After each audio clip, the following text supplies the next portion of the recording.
नमस्कार, आप देख रहे हैं एबी स्टार न्यूज। मैं हूं आपके साथ सपना वर्मा। स्वागत करती हूं आपका हमारे खास कार्यक्रम रंग बरसे में।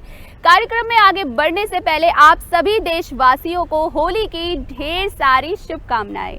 आज हम आपको दिखाएंगे होली के खास अवसर पर देश में क्या है होली की रंगत और क्या है देश में होली का हुड़दंग। चलिए नजर डालें।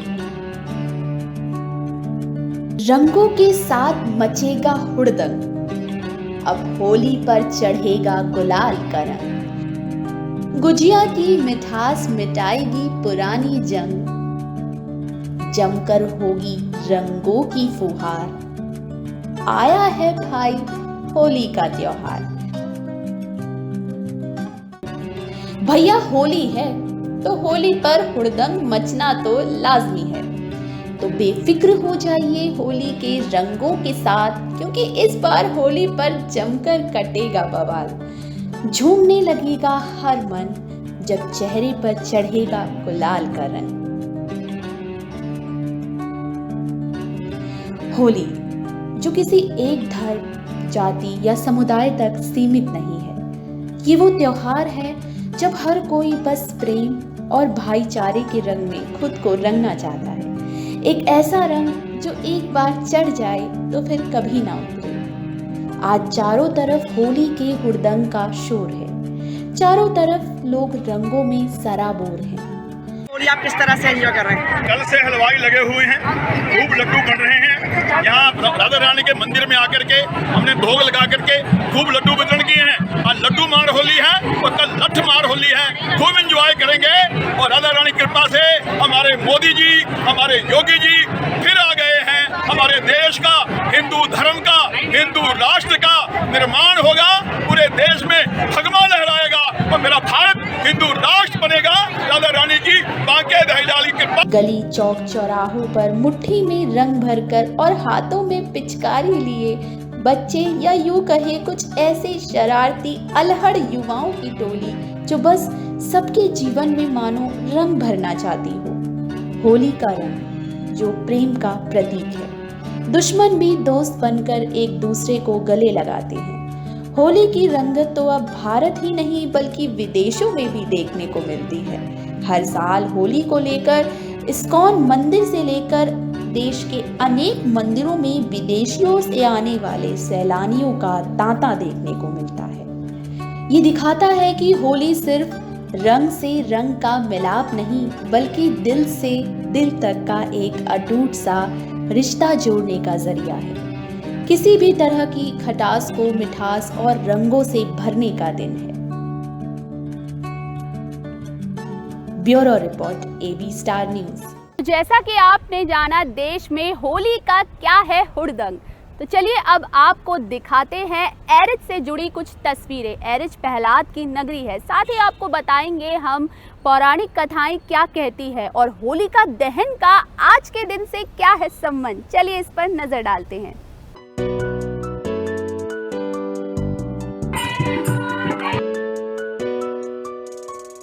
होली मनाए जाने के पीछे यूं तो कई सारी अवधारणा और किस्से कहानियां हैं। कुछ लोग कहते हैं कि होली प्रेम का प्रतीक है। दुश्मन भी दोस्त बन जाए, ऐसा होली का त्योहार है। कहते हैं होली से एक दिन पहले होलिका दहन किया जाता है, जो कि बुराई पर अच्छाई का प्रतीक है। बुराई चाहे कितनी भी बड़ी क्यों ना हो, अच्छाई के सामने बेहद छोटी होती है। इसी से जुड़ी एक कहानी जो एक अत्याचारी राजा के अत्याचारों से जुड़ी है, जिसका नाम था हिरण्यकश्यप, जो खुद को भगवान मानता था और अपनी प्रजा को अपनी पूजा करने के लिए मजबूर करता था। लेकिन उसका बेटा प्रहलाद भगवान विष्णु का परम भक्त था और वो अपने पिता हिरण्यकश्यप को भी भगवान विष्णु की आराधना करने के लिए कहता था। लेकिन अपने अहंकार में चूर हिरण्यकश्यप की आंखों पर तो जैसे मानो अभिमान की पट्टी बंधी थी। उसे अपने सिवाय किसी और की पूजा कतई बर्दाश्त नहीं थी, जिस कारण उसने अपने ही बेटे प्रहलाद को मारने के लिए कई षड्यंत्र रचे। लेकिन प्रहलाद पर भगवान विष्णु की कृपा थी, जिस वजह से भगवान विष्णु की कृपा से वो हमेशा जीवित बच जाते थे। एक दिन हिरण्यकश्यप ने अपनी बहन होलिका की मदद से अपने बेटे प्रहलाद को मारने की ठानी। होलिका, जिसे आग में ना जलने का वरदान था। जिसके बाद अपने अहंकार में चूर हिरण्यकश्यप अपनी बहन को प्रहलाद के साथ आग की शैया पर बैठने के लिए कहता है, जिस कारण होलिका अपने भाई के कहे अनुसार प्रहलाद को गोद में बिठाकर आग में बैठ जाती है। लेकिन थोड़ी देर बाद होलिका जलकर राख हो जाती है। वहीं प्रहलाद का बाल भी बाका नहीं हो पाता और वो सकुशल उस आग से वापस लौट आते हैं। होलिका के साथ उसकी बुराई और अभिमान उस आग में जलकर राख हो गए। होलिका ने अपने वरदान का दुरुपयोग किया था, इसीलिए वो आग में जल गई। वो कहते हैं ना, बुरे काम का बुरा नतीजा।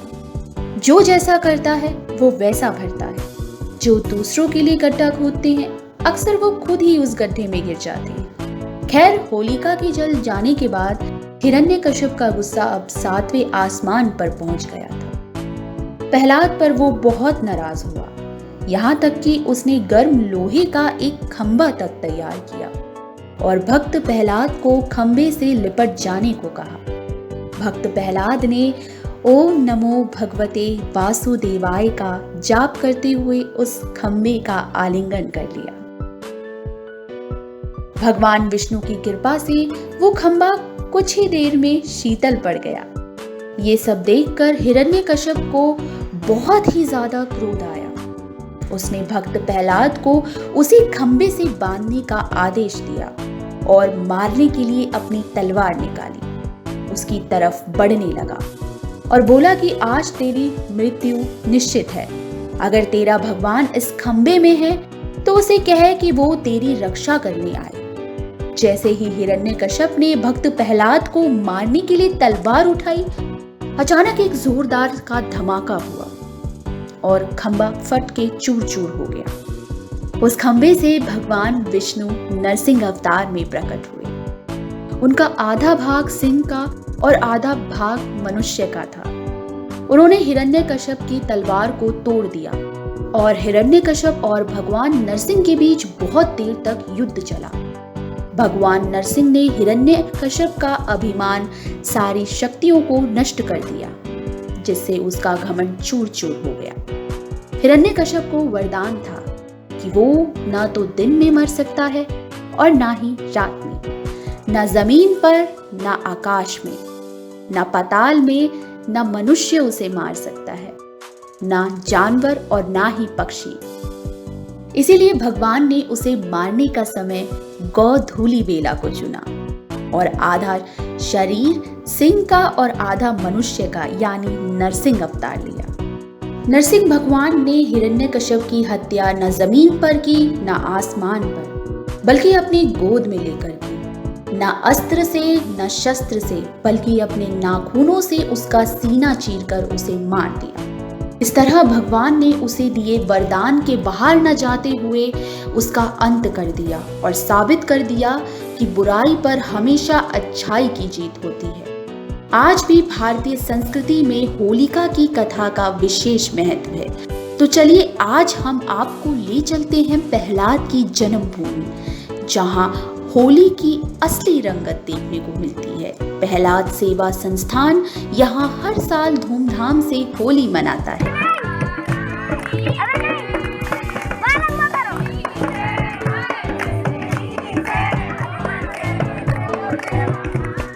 आज जो है जैसे कि पूर्व में भी होता रहा है, उसी क्रम में होली रच महोत्सव के प्रारंभ से पहले जो यहाँ के अवतरण भगवान हैं, जो अवतरण रूप हैं, 12 भगवान, नरसिंह भगवान, वामन भगवान, भक्त प्रहलाद जी, उनके स्वरूपों की झांकी बना करके पूरे नगर में उनको घुमा करके और उनकी आरती पूजा हम सभी नगरवासी करते हैं। तो एक होली का जो महोत्सव है उसका एक आगाज भी हो जाता है, शुभारंभ हो जाता है।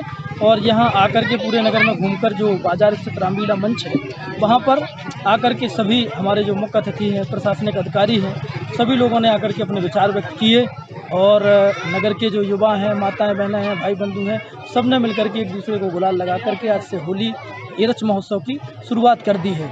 आज शाम को बुंदेली भजन संध्या का कार्यक्रम ललितपुर से जो रामकिशोर मुखिया जी हैं, बड़े अच्छे बुंदेली कलाकार हैं, उनके द्वारा यहाँ रात्रि 8 बजे से भजन संध्या का कार्यक्रम है। होली मतलब ईश्वर की होली, ईश्वर की होली।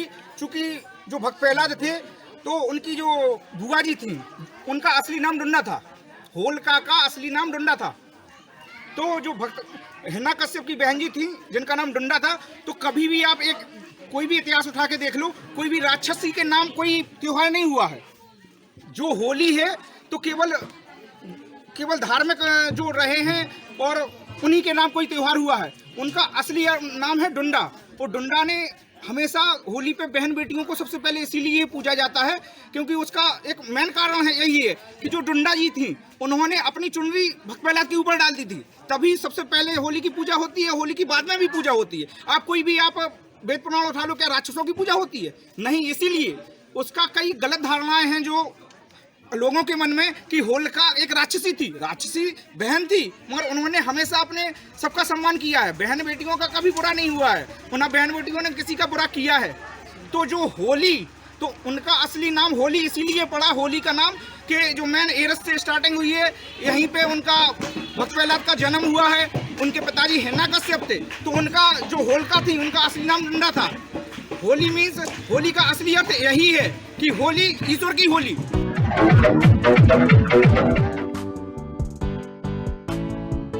तो जैसा कि आपने देखा प्रहलाद की नगरी एरच में होली के पावन उत्सव की धूम, जिसे हर साल यहाँ प्रहलाद सेवा संस्थान की ओर से मनाया जाता है। गरौठा झांसी से सुनील जैन की रिपोर्ट।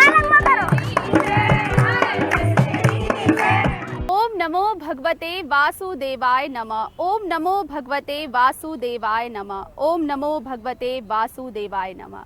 तो जैसा कि आपने प्रहलाद की नगरी एरच में देखा कि वहाँ कैसे होली की धूम दिखती है, तो चलिए अब आपको बताते हैं रंगों के महत्व के बारे में। क्या कहते हैं रंग और होली पर रंगों का क्या है महत्व, हर रंग से जुड़े तमाम पहलुओं को हम आप तक पहुँचाते हैं। चलिए नजर डालते हैं। होली है भैया तो रंग ना हो ऐसा वाला हो सकता है? लाल, पीले, नीले, हरे रंग, इंद्रधनुष के वो 7 रंग जो अगर जिंदगी में ना हो तो जिंदगी फीकी है। वो कहते हैं ना, रंग का अक्सर आपकी स्वभाव पर भी असर पड़ता है। हर रंग का अपना एक विशेष महत्व है, हर रंग कुछ न कुछ कहता है। और होली पर रंगों की रंगत से ही जमती है हर महफिल का रंग। हर रंग की अपनी एक खासियत है।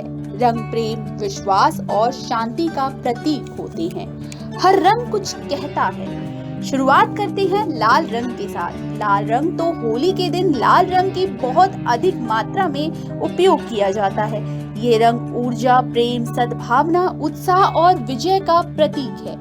अगर आप किसी को अपना मानते हैं और अपने प्रति अपने प्यार और सद्भावना को प्रकट करना चाहते हैं तो होली का लाल रंग जरूर इस्तेमाल करें। बाके बिहारी कृष्ण कन्हैया लाल स्वरूप में नीलांबर हैं। ऐसे में इस रंग का अति विशेष महत्व है। ये रंग प्रेम, विश्वास और शक्ति का प्रतीक है।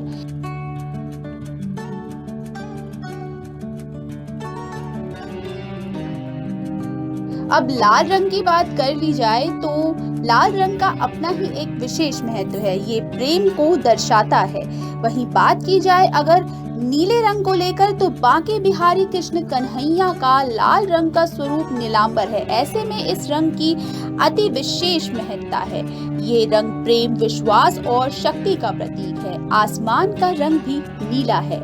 ये रंग हरियाली, शीतलता और प्रसन्नता का प्रतीक है। वहीं कुछ ऐसे रंग हैं जिनका इस्तेमाल काफी कम किया जाता है, जिन्हें अशुभ माना जाता है। इनमें काला रंग सबसे पहले है। वहीं बात की जाए अगर पीले रंग को लेकर तो ये शुभ का प्रतीक है। इसे धन, ऐश्वर्य और आरोग्य का प्रतीक माना जाता है। ऐसे में आप होली के दिन लाल, पीले और केसरी रंग का इस्तेमाल कर सकते हैं। केसरी रंग की अगर बात की जाए तो ये रंग त्याग और बलिदान का प्रतीक माना जाता है।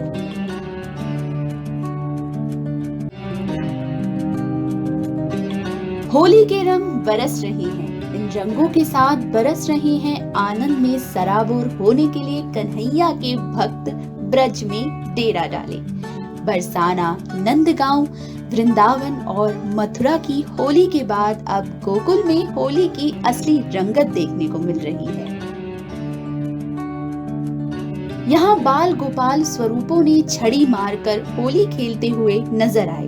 नंद भवन में बाल गोपाल का डोला निकाला गया।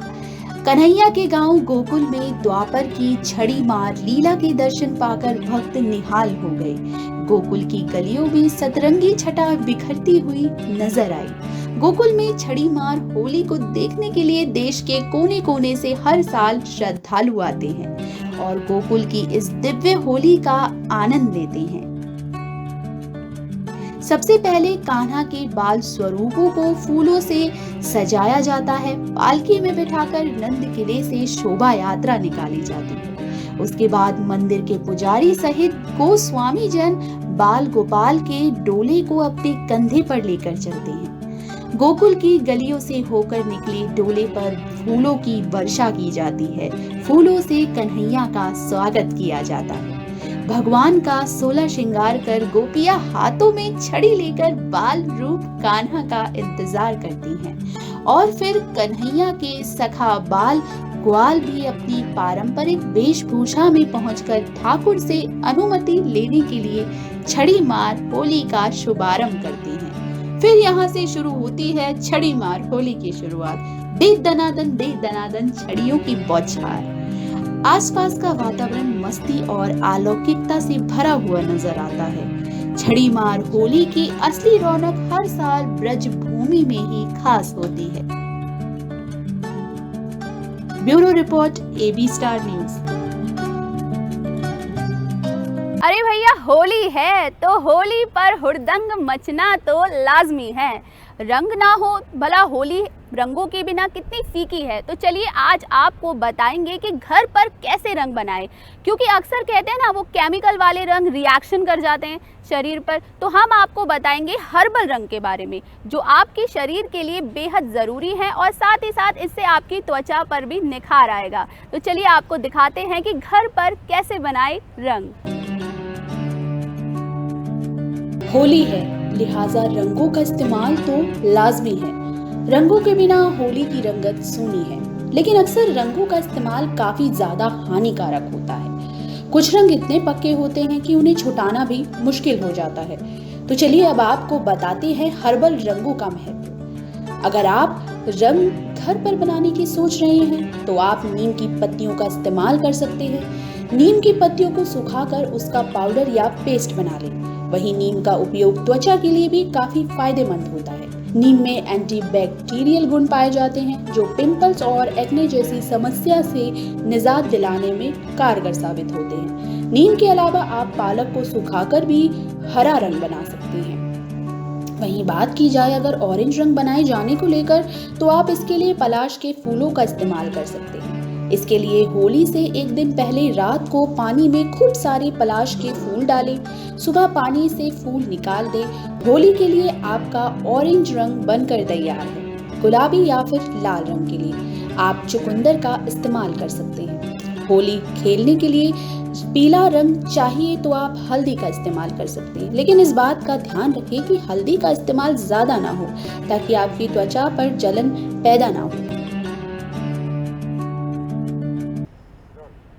तो जैसा कि आपने देखा कि हर्बल रंगों का क्या महत्व है और कैसे आप कम सामान के साथ हर्बल रंगों को बना सकते हैं।